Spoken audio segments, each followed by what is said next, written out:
So the CNNs will be helpful for classifying. So load an image to classify. So I'll load an image and it will classify and say what is the image. So I'm resizing the image. Assume I'm uncommenting this. I'm uncommenting this.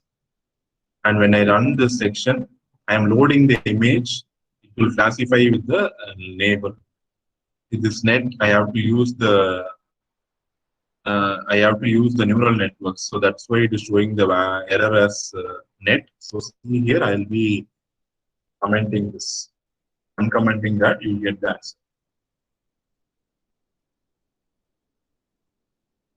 For this, I need to import the support package. So that's why it is showing the error.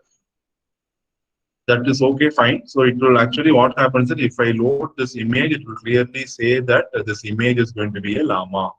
So I will just load only the image, but my answer will be the label. So if I have peacock, so I will load this image, it will display peacock here. I will load lighthouse, it will display lighthouse here, okay?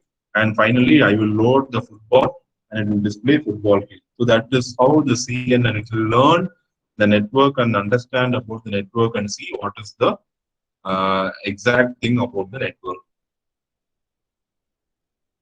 So that is what we have for the day today. Any queries or doubts you have, you can ask. And the floor is open for questions.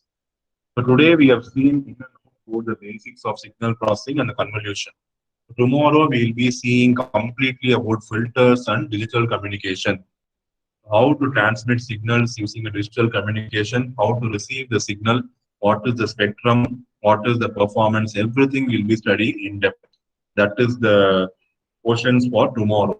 For today, we have seen the basics of DSP and we have seen complete convolution basics, applying convolution for a simple signal, applying convolution for an LTI system, and applying convolution for an image processing network.